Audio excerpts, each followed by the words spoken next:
Search for the Leader Coronavirus Daily on any podcast provider to hear more from the podcast.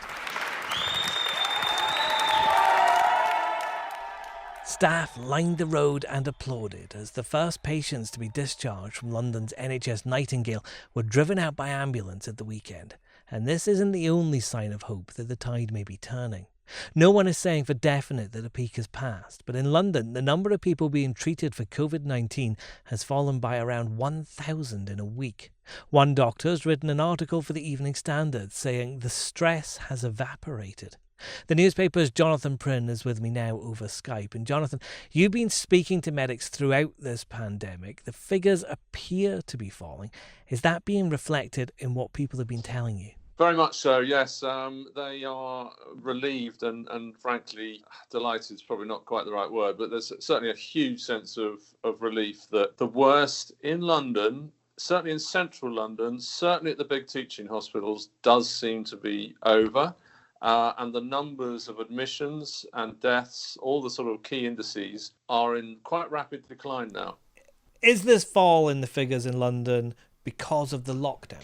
Well, very interestingly, these figures point to a peak in deaths and critical care admissions around late March, early April, which suggests that given typically this illness, it takes about 21 days from infection to death. It suggests that the peaking, when it came in early April, was affected not so much by the lockdown, but maybe more by the sorts of measures that we took quite early on that we almost seem sort of forgotten now about: washing our hands more regularly, using hand sanitizers regularly, the beginning of social distancing, all those measures that were taken quite early on, long before the full lockdown, may actually, these figures suggest, have had a very, very important and significant effect on reducing the number of infections quite early on in the pandemic. You've been talking to doctors at various places across London since this began, and the fear had been that they were going to be overwhelmed.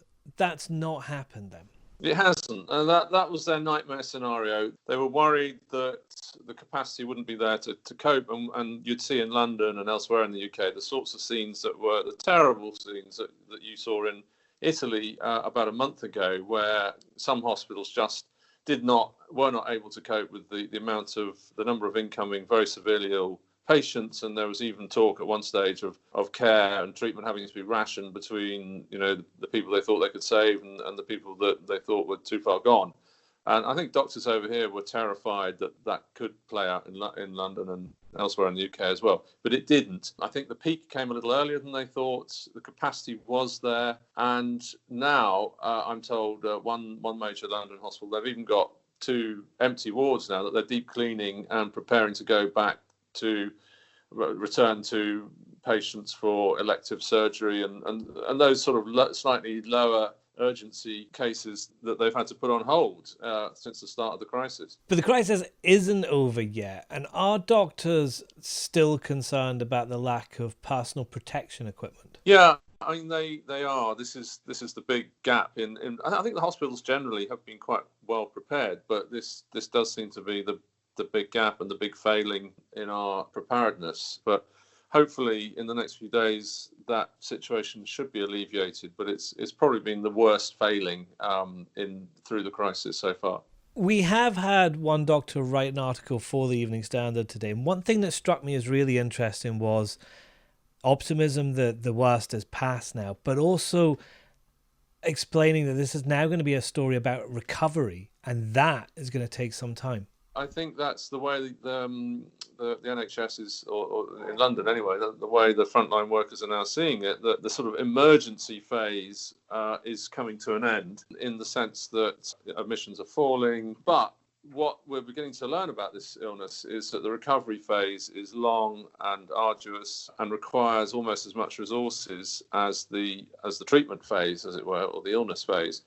So Nightingale Hospital, which so far has been barely used because the existing hospitals were able to cope, the doctor I spoke to this morning was suggesting that could be turned into a huge recovery and rehabilitation unit for the thousands of patients that are going to need quite lengthy recovery, especially after ventilation, intubation, which obviously hugely invasive treatment, which requires long and patient recovery time.